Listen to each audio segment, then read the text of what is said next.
All right, here we go. Brand new Flyers Daily for the 9th of February, 2024. Flyers Daily, as always, presented by Ticketmaster. Make more memories live. Flyers, back-to-back wins coming out of the All-Star break, kind of leaving that 5-game skid in the rearview mirror. It's out of here. As Harry Callis would say, it's out of here. So Flyers, back-to-back wins. Start out with a road win, 2-1 over the Florida Panthers, and they get the 4-1 win over the Winnipeg Jets. I'll explain coming up in this episode why I think John Tortorella was none too pleased after a 4-1 win. Stay tuned. That's coming up. Let's get to the recap of the game. Let's dissect this one down. First and foremost, Flyers get outshot in the game 29-21.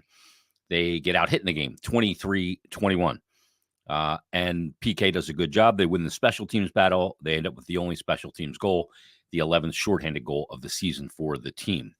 The particulars: Tyson Foerster opened the scoring 3:37 into the first period, his 10th of the season. Just a good play here all around. Flyers, again, playing fast in transition. And we talked about, I think, in 2 days ago, on Wednesday's episode, that the Flyers lead the NHL in chances off the rush this season. They were, I think, 4th in scoring off the rush, but leading the league in chances off the rush. And this is another one of them. It's a quick play. Noah Cates gets a puck up the ice to Ryan Poehling up the left side. Poehling busts it down the left side, creates a little bit of space beyond the Winnipeg defender.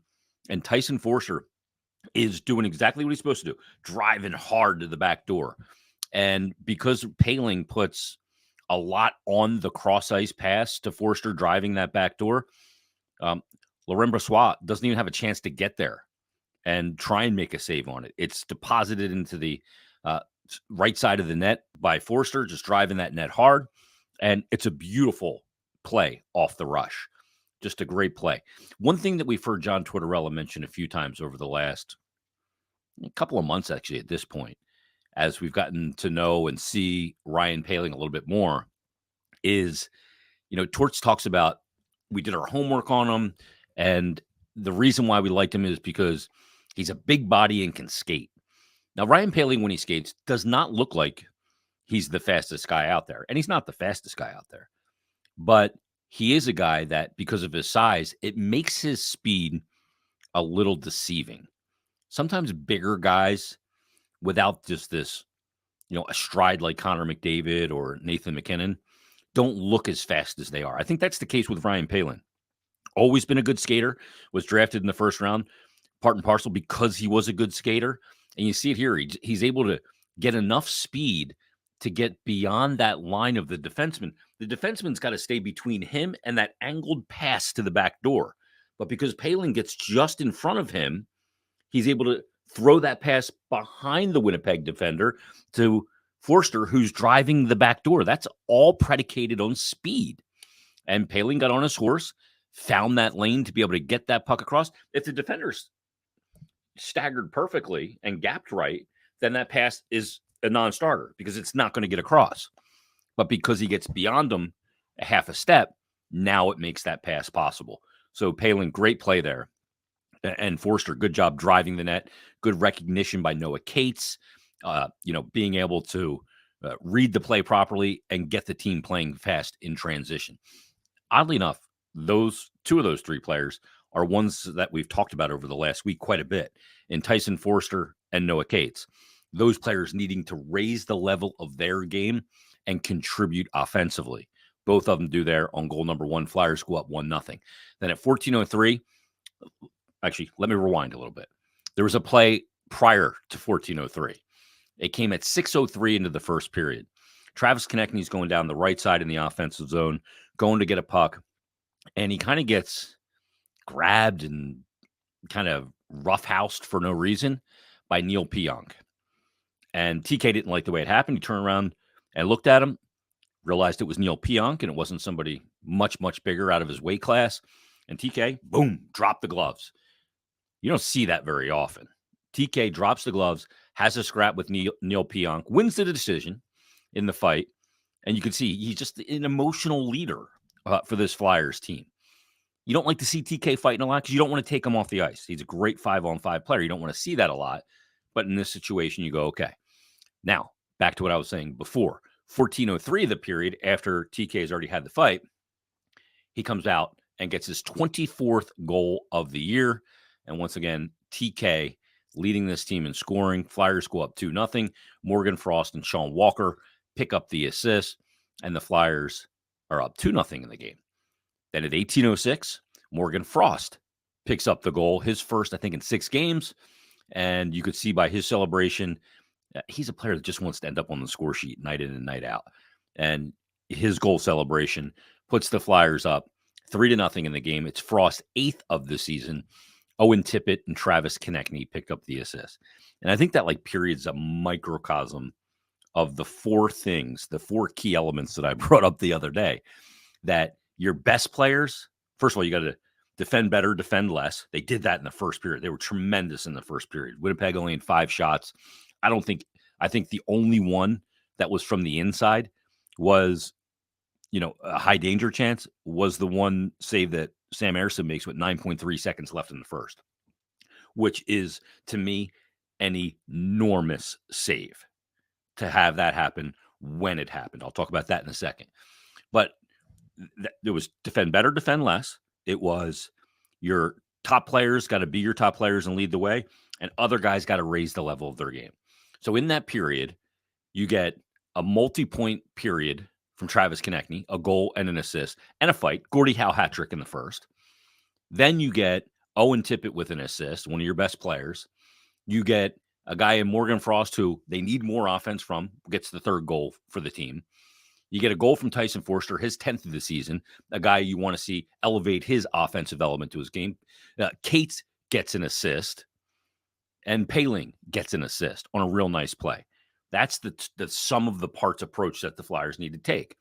Back to that save with 9.3 seconds. It's a save in tight where Ersson's got to move from his right to his left, and he is able to get the left pad down and make a really tough save with 9.3 seconds left and get the cover. And the reason that's such a big save, because the Flyers dominated the period. They owned the puck. They dominated the period. Only gave up the 5 shots, and that was the only one from inside. Flyers' structure was great. They kept everything to the outside. And that save's huge because you're up 3-0. And if Winnipeg gets that goal less than 10 seconds left in the first period, they go into the locker room feeling totally different. Yeah, we got outplayed badly in the first, but we're only down 2. We got 1 there. They're feeling good. They feel like their game's on the come. But instead, he makes the save. They go into the period feeling like they just got dominated, and they did. So great and very I don't think it was the toughest save of the game for Sam Ersson, but it was the most timely save of the game for Sam Ersson and for the Flyers. So Flyers go into the first intermission up 3-0. Second period, Flyers end up in the box. Ryan Poehling, 2:29 into the period, picks up a shorthanded goal. Again, guess how? Off the rush. Most shorthanded goals are going to be off the rush. You're not going to have a set offense in shorthanded situations. It's the 11th shorthanded goal for the Flyers on the year. It's Poehling's 6th of the season and his 2nd point of the game. And Poehling's just going up the ice, up the right side. He's got Garnet Hathaway with him, and Garnet Hathaway doing exactly what Tyson Foerster did earlier in the game on that 5-on-5 goal to open the scoring. He is driving far post. And I think Poehling does. I'm down in that corner watching it from the Zamboni entrance, and it's in the second period. So the Winnipeg goaltender, Laurent Brossoit, is right in front of me. And I'm watching this play develop, and I'm watching Poehling looking off Brossoit and looking off to Garnet Hathaway like he's going to send, a seed pass across, kind of like he did in the first period to Tyson Foerster, but he's going to send this one to Garnet Hathaway. But he doesn't. Hathaway does not get beyond that defender, so the pass isn't there. But because Poehling looks him off, Brossoit is not expecting this shot. And I don't even know, to be honest with you, if Poehling is looking for this shot to go in. I think he's looking for a rebound, but he ends up just beating him over his right pad, long side, blocker side. It's a really bad goal for Brossoit to give up. And he's a guy that's been really good this year. I mean, he came into the game with a .926 save percentage. And for his team that's down 3-0 and on the power play to give up that goal is a backbreaker. But it's Poehling's 6th of the season. It's unassisted. And that's all the Flyers would need offensively. They go up 4-0 to go into the third. Finally, at 14:48 of the third, Kyle Connor of the Winnipeg Jets gets his 19th, denies Sam Ersson his 4th shutout on the year. And the Flyers skate off with a 4-1 win. And what you would kind of look at and go, okay, that's a pretty dominant win by the Flyers, a rocking chair ride. They haven't had many third periods where they're up multiple goals and finish it out this season. They've been more of a team that plays the tight game like they played the other night in Florida, 2-1, where there's no margin for error. You're playing on that razor's edge, can't make a mistake, situational hockey. In this game, it's a rocking chair ride. So coach should be happy, right? And not so fast. John Tortorella, not pleased after the game. And here is why I think that was the case. It's the combination of the first period against Florida and the second 2 periods against Winnipeg. Now, you knew you were going to get some pushback from Winnipeg. They've been struggling. I think they're 0-4-1 in their last 5 games. They came into the game against the Flyers scoring 3 goals in their previous 4 games. They only scored 1 against the Flyers. And they're reeling right now. And that was after they won a bunch of games in a row as well. But it's that combination of, Torts did not like that start against Florida. They just watched and then played totally different the final 40 minutes of that game. In that game, Florida got 10 shots in the first period, 11 shots the rest of the game. In this game, the Flyers against Winnipeg, Flyers held Winnipeg to 5 shots in the first period, and then Winnipeg ends up getting 29 shots in the game. Winnipeg outplayed them. And the Flyers needed Sam Ersson in the first period to keep the game within arm's reach, so the Flyers could eventually win it 2-1. In this game, the Flyers staked the lead, and they needed Sam Ersson to hold it, and he did. So Torts doesn't like that. Even though both games are a win, it's 4 points in the standings because a coach always looks at this. He always looks at the process for the result. And he says, if we do this, don't come out ready to play in the first period and watch, but play 2 good other periods, you're not going to get away with that very often. And in games like last night, you may not get out of the first period up 3-0. And if you play the final 40 like that, you're going to end up losing. The process for which these 2 games played out, if you keep banking on that, it will not be a successful process. They gotten away with it in these 2 games. They've gotten the 4 points. They outscored their opposition 6-2. All good. You got away with it. But this is an opportunity for John Tortorella as a coach to get on his guys and say, we can't do this. Like we cannot go down this road of playing 2 out of 3 periods or playing 1 out of 3 periods and expect to get what we just got, 2 wins, because that is not going to work, especially at this time of year in a playoff push down the stretch. It's just not going to happen. You got lucky. Winnipeg has not been playing well, so you got away with it in that game. You found a way to play 40 good minutes in Florida and get a win. But this is not how they need to operate going forward. Now, there's ebbs and flows to games, which we've talked about, momentum swings, and the coaching staff is cognizant of that. But again, I think Torts felt like there was too much watching in the first period against Florida, and there was too much watching in the second and third period against Winnipeg. I think if you haven't seen his press conference, you can go back on the Flyers YouTube channel and check it out there. It's brief. It's not going to eat up a lot of your day. I think it's 1 minute and 4 seconds. A lot of one-word answers, not a lot of expounding on what took place. So that's why I think he's not happy about it. One other quick thing inside the numbers in this game.